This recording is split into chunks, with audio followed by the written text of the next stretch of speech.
नमस्कार. नूतन मराठी विद्यालय branch number 1 Kolhapur या आपल्या शाळेमध्ये आज 6 डिसेंबर डॉक्टर बाबासाहेब आंबेडकर यांचा महापरिनिर्वाण दिनानिमित्ताने ही बालसभा आयोजित केली आहे. या बालसभेचे नियोजन इयत्ता 6वीच्या वर्गाकडे आहे. माझा वर्गमित्र प्रज्ञेश याने या बालसभेचे अध्यक्षस्थान स्वीकारावे अशी मी त्याला वर्गाच्या वतीने विनंती करते.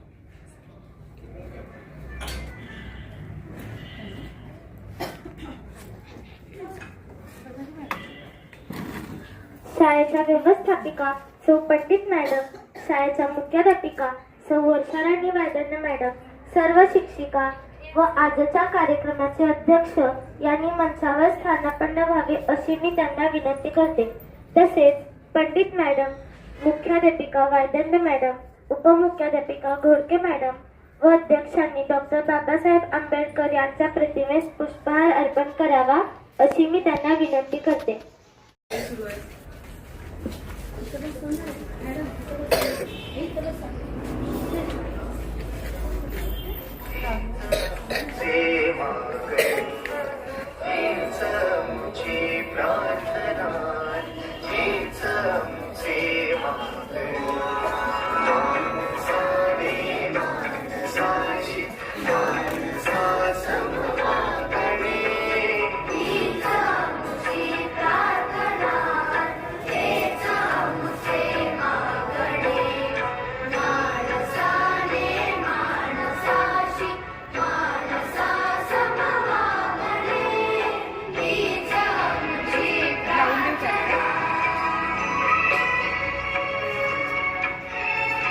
मी वायदंड मॅडमांना विनंती करते की आजच्या कार्यक्रमाला उपस्थित असलेल्या शाळेच्या व्यवस्थापिका सौ पंडित मॅडमांना गुलाब पुष्प देऊन स्वागत करावे.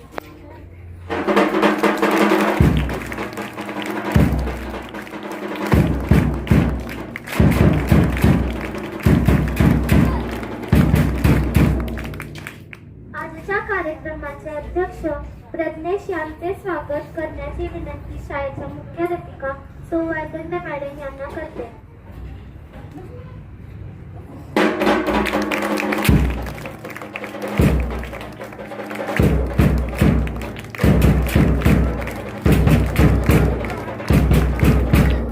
सौ वायदंड मॅडम यांना गुलाब पुष्प देण्याची विनंती लोहार मॅडमांना करते.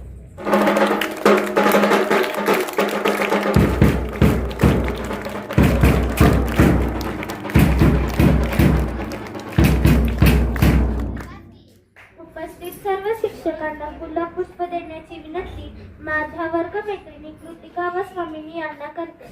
यापुढील कार्यक्रमाचे सूत्रसंचालन मी करणार आहे. आता आपण या थोर व्यक्तींचे विचार, त्यांचे कार्य याबाबत ऐकूया. इयत्ता 6वीच्या वर्गातील नितिशा आपले विचार मांडली. आज डॉक्टर बाबासाहेब आंबेडकर यांचा महापरिनिर्वाण. ग्रंथाच्या गावातील महाग्रंथ, विलक्षण राष्ट्रनिष्ठ असलेले व्यक्तिमत्व, या देशातील समाज रचनेला एका सरळ रेषेत उभे करण्याचे सामर्थ्य असलेला क्रांतीचा निर्धार, नवभारताचा निर्माता, स्त्रीची माणूस म्हणून प्रस्थापना करणारा शिल्पकार, समतेचा मायबा, या दुनियेतील शोषितांच्या व पीडितांच्या दुःख मुक्तीचा भरोसा असणारे आंबेडकर नावाचे वादळ गुरुवार दिनांक 6 डिसेंबर 1956 ला शांत झाले. आजही आंबेडकरांचा विचार अंधाराच्या छावण्यांना आग लावीत सुटला आहे. आंबेडकरांनी प्रकाशित माणुसकीचं जग निर्माण केलं आणि उजेडाचं संविधान इथल्या लोकांना दिलं. त्यांना माणुसकीचं जग निर्माण करायचं होतं आणि ते त्यांनी संविधानाच्या प्रत्येक कलमात निर्माण केलं आहे. सर्वजण हिताय सर्वजण सुखाय हे संविधानाचे उद्दिष्टच आहे. आंबेडकरांनी संविधानाचा अभ्यास कशा प्रकारे केला याबद्दल एक अत्यंत महत्वाची घटना आपण जाणून घेऊया. 26 नोव्हेंबर 1927 ला सायमन कमिशन आले होते. या कमिशनने 7 सदस्यांना समितीवर 5 ऑगस्ट 1928 ला आंबेडकरांची नियुक्ती केली. बाबासाहेबांना जाणीव झाली की यावेळी शांत बसणे धोक्याचे आहे, मला काहीतरी भरीव कार्य करावंच लागेल. म्हणून त्यांनी 6 व 7 ऑगस्टला आपल्या मित्रांकडून 4000 रुपये उधार घेतले व 8 ऑगस्टला तारापूरवाला बुक सेलरच्या दुकानातून 850 रुपयांची संविधानाशी संबंधित पुस्तके विकत घेतली. रात्रंदिवस अभ्यास केला आणि अहोरात्र अभ्यास करून त्या सायमन आयोगाला 180 पृष्ठांचा अहवाल म्हणजे संविधान आणि कायदा या प्रबंधांचा सखोल अभ्यास होता. 1935च्या भारतात आंबेडकरांचा कायद्यावरचा विचार प्रचंड प्रभाव आढळतो. म्हणून 17 डिसेंबर 1946 रोजी राजेंद्र प्रसादांनी त्यांना आपले विचार मांडण्यासाठी आमंत्रित केले. बाबासाहेबांचे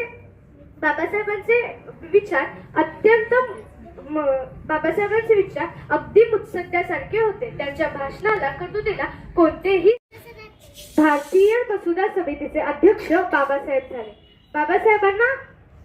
बाबासाहेबांनी आपल्या प्रकृतीचीही चिंता न करता भारताचे संविधान दिले. भारताला एक संघ राष्ट्र बनवले आणि चर्चिलचे भाकीत खोटे ठरवले.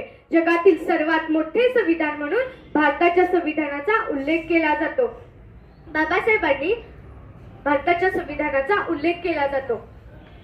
बाबासाहेबांना भारताचे मार्गदर्शक तत्वे, मूलभूत हक्क हे आणि भारतीय संविधानाची उद्देश पत्रिका हे भारतीय संविधानाचे हा मानवी स्वातंत्र्याचा विजयच होय. आणि हाच विजय मिळवण्यासाठी बाबासाहेबांनी 2 वर्ष 11 महिने 18 दिवस अहोरात्र प्रयत्न केला. या संविधानात 1 नव्हे 2 नव्हे तर तब्बल 395 कलमे आहेत. म्हणून ते सांगतात की जे लोक सरकार बनवणार आहेत ना त्यांना हे संविधान एक आदर्श ठेवू इच्छितो. हाच आदर्श आर्थिक लोकशाही हाच आहे.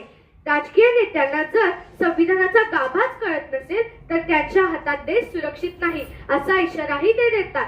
म्हणूनच अंधारच होता नशिबी ज्यांच्या त्यांना प्रकाशाचं दान दिलं. अंधारच होता नशिबी ज्यांच्या त्यांना प्रकाशाचं दान दिलं. तुमचे मानावे किती उपकार. तुम्हीच देशाला संविधान दिलं. तुम्हीच देशाला संविधान दिलं. धन्यवाद. मार्गदर्शक तत्वे, मूलभूत हक्क हे आणि भारतीय संविधानाची उद्देश पत्रिका हे भारतीय संविधानाचे हा मानवी स्वातंत्र्याचा विजयच होय. आणि हाच विजय मिळवण्यासाठी बाबासाहेबांनी 2 वर्ष 11 महिने 18 दिवस अहोरात्र प्रयत्न केला. या संविधानात 1 नव्हे 2 नव्हे तर तब्बल 395 कलमे आहेत. म्हणून ते सांगतात की जे लोक सरकार बनवणार आहेत ना त्यांना हे संविधान एक आदर्श ठेवू इच्छितो. हाच आदर्श आर्थिक लोकशाही हाच आहे. राजकीय नेत्यांना जर संविधानाचा गाभाच कळत नसेल तर त्यांच्या हातात देश सुरक्षित नाही असा इशाराही ते देतात. म्हणूनच अंधारच होता नशिबी ज्यांच्या त्यांना प्रकाशाचं दान दिलं. अंधारच होता नशिबी ज्यांच्या त्यांना प्रकाशाचं दान दिलं. तुमचे मानावे किती उपकार. तुम्हीच देशाला संविधान दिलं. तुम्हीच देशाला संविधान दिलं. धन्यवाद. धन्यवाद नितिशा. यानंतर इयत्ता 6वीतील मृणाली आपले विचार मांडेल. दीनदलितांची तलवार होऊन गेली. अन्यायाविरुद्ध प्रहार होऊन गेले. होते ते एक गरीबच पण या जगाचा कोहिनूर होऊन गेले. नमस्कार, मी मृणाली, इयत्ता 6वी. सर्वांना वंदन करून मी भारताचे संविधानाचे शिल्पकार डॉक्टर बाबासाहेब आंबेडकर यांच्याविषयी बोलणार आहे. सर्वप्रथम या महामानवाला माझे त्रिवार वंदन. डॉक्टर बाबासाहेब आंबेडकरांचा जन्म 14 एप्रिल 1891 रोजी मध्य प्रदेशामधील महू येथे झाला. त्यांचे पूर्ण नाव भीमराव रामजी आंबेडकर असे होते. डॉक्टर बाबासाहेबांना दीनदलितांमध्ये अस्पृश्य म्हणून खूप त्रास सहन करावा लागला. म्हणून त्यांनी लोकांना मोलाचा संदेश दिला की शिका, संघटित व्हा आणि संघर्ष करा असा त्यांनी लोकांना मोलाचा संदेश दिला. ज्ञान हे अथांग सागरासारखे आहे. जर कोणत्या माणसाने मरणापर्यंत ज्ञान घ्यायचे ठरविले आणि त्याने आयुष्यभर ज्ञान घेतले तर आयुष्याच्या शेवटी त्याला लक्षात येईल की आपण ज्ञान सागरामध्ये फक्त गुडघ्याभर पाण्यात पोहोचू शकलो आहोत. एवढे त्याला ज्ञान प्राप्त झाले आहे. अशा ज्ञानाविषयी विचार करणाऱ्या डॉक्टर बाबासाहेब आंबेडकरांना त्यांनी मुंबईत शिक्षण घेतले व रस्त्यावरील दिव्याखाली बसून त्यांनी अभ्यास केला. डॉक्टर बाबासाहेबांनी दीनदलितांना दलितांना माणूस म्हणून जगण्याचा अधिकार मिळवून दिला. माणूस अभिविंदा करंदीकरांनी म्हटल्याप्रमाणे देणाऱ्याने देत जावे, घेणाऱ्याने घेत जावे. घेता घेता एक दिवस देणाऱ्याचे हात धरले.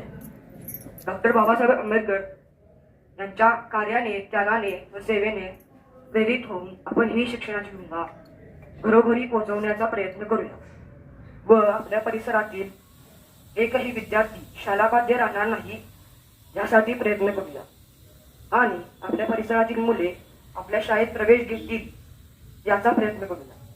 हेच आपल्याकडून त्यांना खडे आगीमधून ठरेल. एवढे बोलून मी थांबतो. जय हिंद, जय भारत. शिक्षण हे वाघिणी चालू द्या, म्हणून शिका, संघटित व्हा, संघर्ष करा.